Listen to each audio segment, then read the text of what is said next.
Alright, as is expected from an uptrend, we see the market reacting well today, and both SPY and QQQ showing signs of strength just above their support points. And this reinforces the idea of a bullish continuation, and so far we have no technical evidence of a bearish reversal. The only problem is that this week many stocks will release their quarterly results, and the volatility could make this scenario more complicated.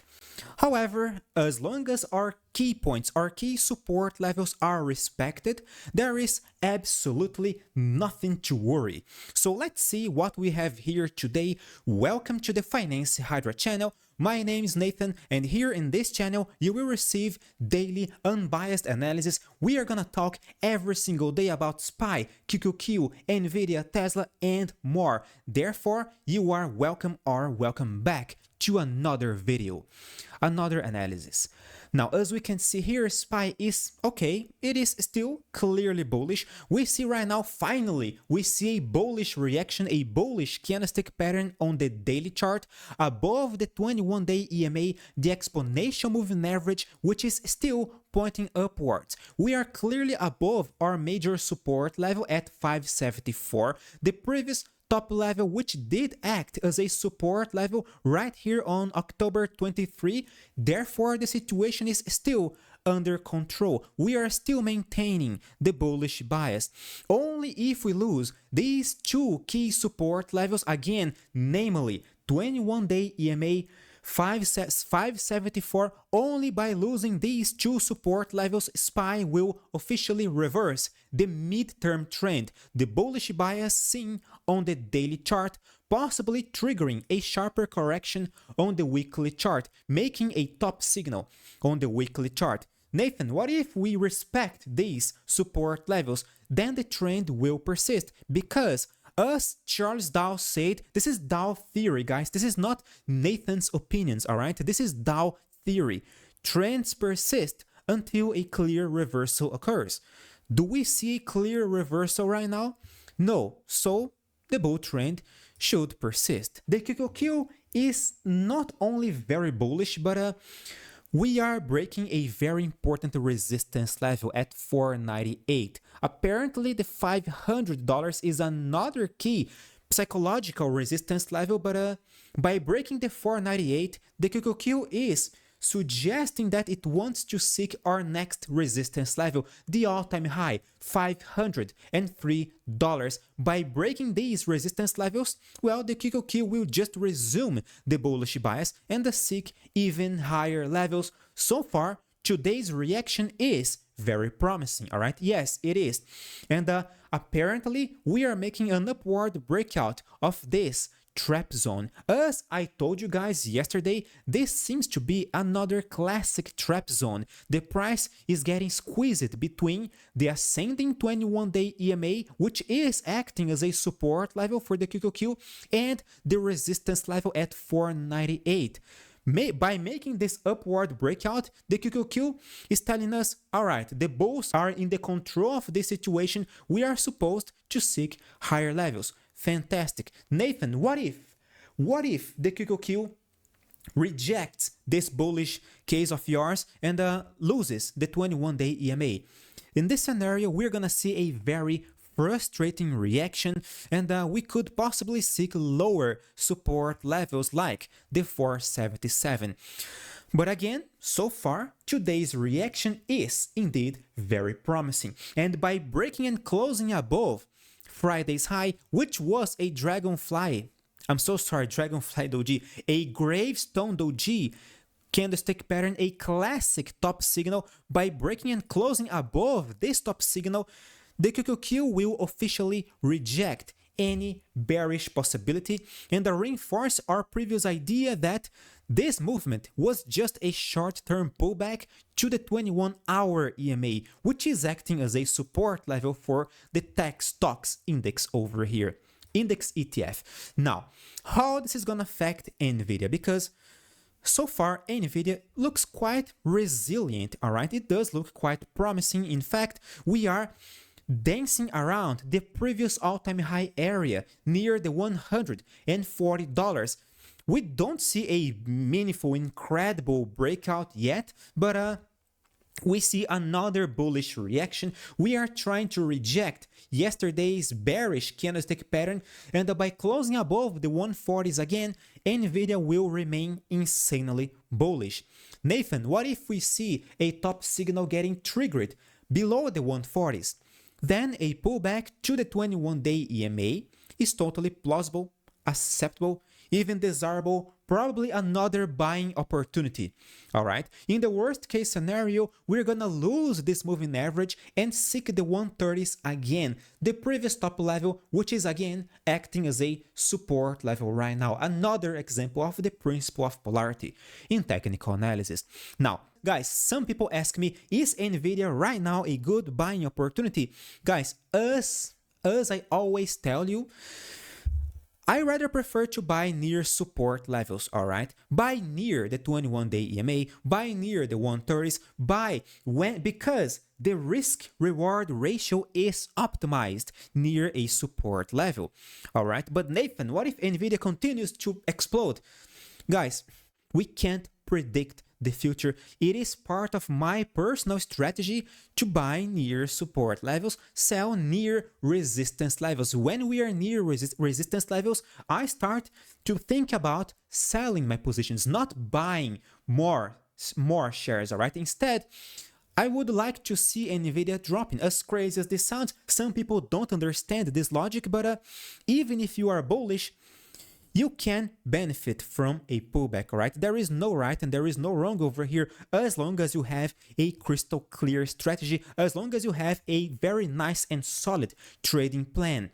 And of course, guys, if you are ready to take your trading to the next level with a proven strategy and individual guidance, I've got something exclusive for you. I'm launching the Finance Hydra VIP mentorship, an exclusive mentorship program. I will personally teach you how to optimize your trades, manage risk effectively, and trade like a true market professional. You and I, we are gonna trade together. If you are interested in finding out more and want to make sure you receive information about the launch of the program firsthand, just leave your email over here on our website, all right? Link is in the video description. Leave your email right here. The most complete one-on-one mentorship, all right? But be aware, because places are limited, so don't miss out. Sign up now and be among the first to know all the details.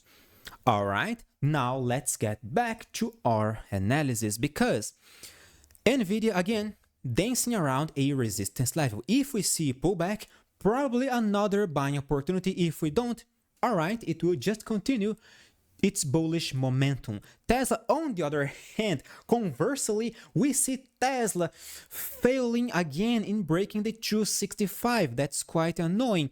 But guys, let's not be surprised by this movement over here, because last week, we just exploded 22%, all right? 22%, that's just too crazy. It is totally normal and expected to see Tesla losing momentum right now. As far as I know, we could easily drop all the way down to the 21-day EMA over here, the exponential moving average on the daily chart, and still Tesla will remain bullish. It will remain in bullish territory, and again, any pullback could be just another buying opportunity. Yesterday we materialized a top signal called dark cloud cover candlestick pattern, which as I always tell you guys here in this channel, according to Thomas Bukowski's studies, it is a bearish reversal candlestick pattern roughly 60% of the time. It is not that much, all right? It is not that reliable, but it just appeared below the 265. So that's totally okay to see Tesla dropping and meeting the 21-day EMA again, all right? So let's expect this scenario. Nathan, is there any chance that Tesla will recover from here and break the 265 again?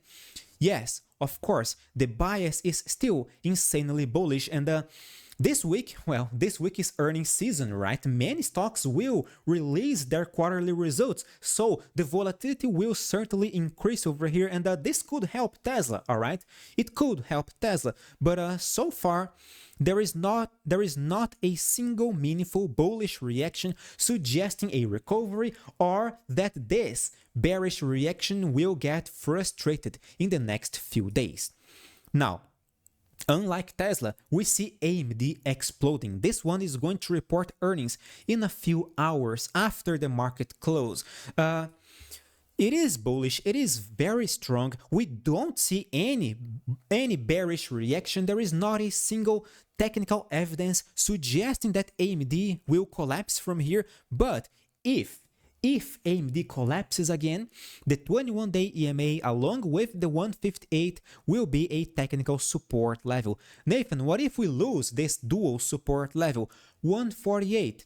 All right, it is our next technical support level. If AMD collapses to one of these two support levels, fantastic. Nathan, what if AMD explodes tomorrow? 174 is gonna be our next technical resistance level. Above this key point, 187, and the 187 is, guys, the 187 for AMD is the 265 for Tesla, all right? Just as Tesla has a major inflection point at 265 and after earnings we exploded just to retest this resistance level, and right now apparently we are losing momentum again. AMD could easily seek the 187 again, all right? So for now, let's pay attention to one of these key points. AMD could be a very promising stock if it reacts properly around its inflection points. Meanwhile, we see Palantir dropping 0.06% roughly. We are on break even. We are struggling a lot around the $45. If you ask me, any pullback to the moving average or even to the $40 could be just another buying opportunity, not a reason to panic at all. Any bullish reaction above these support levels will be just fantastic. But if Palantir loses one of these key points, we could see a sharper correction on the weekly chart back to the 21-week EMA, and then Palantir will materialize a very strong movement ahead, alright? Nathan, will Palantir break the $45 or the $40 next? Guys, I don't know. I don't have a Palantir in my hands over here. Trading is reactive, not predictive. Therefore, we should for now pay attention to these key points and see how Palantir will behave next. It is gonna report earnings in 6 days, all right? If Palantir collapses, fantastic. Probably another buying opportunity. If it doesn't, well, it will continue the bullish momentum to higher levels, period. Now, NIO, this one, guys, some of you guys are panicking over here. Nathan, what about NIO? NIO, guys, NIO just dropped to our support level 497, and we nailed this support level with an astonishing precision, by the way, just 497, and right now we are bouncing again. Bouncing to what resistance level? The 605. Which was the previous resistance level over here, support level over here, and the resistance level again over here. So the $6 area is clearly a very dangerous resistance level for NIO. We are dropping today, about to retest the 21-day EMA. On the 1-hour chart, we are about to retest the 21-hour EMA. So if you ask me, there is a decent chance for NIO to recover over here, but we need to see a very good, meaningful bullish reaction tomorrow, closing above both moving averages on the hourly and daily charts, and then we'll see a nice bullish reaction in NIO over here, suggesting a breakout of the $6, and in this scenario, NIO could seek higher resistance levels like the $6.44 or even the $7.71 up here, alright? Only time will tell the direction of the next breakout. If NIO loses these support levels, the moving averages I just described to you, 497 again, alright? This is it. ARM Holdings is going up nicely. It is above a trend line over here, which seems to be, it could be a channel, right? yeah, it could be an ascending channel. If you ask me, we are trying to seek higher levels like the 173 over here, the previous top level from July this year. There is no technical evidence suggesting otherwise. However, it is going to report earnings next week. Therefore, we should be aware because the volatility will certainly increase. So far, we are bullish. The momentum is still bullish. There is no reason to panic. There is no reason to believe ARM holdings will drop again or frustrate the bullish bias. Of course, I'm gonna keep you guys updated every single day in this channel. Therefore, if you are still watching this video and you're not a subscriber, dude, this video is almost over. You liked the content, so come on, subscribe this channel and click the like button to support me as well. I highly appreciate your audience, your trust, your support. Thank you very much. Stay safe. See you guys tomorrow.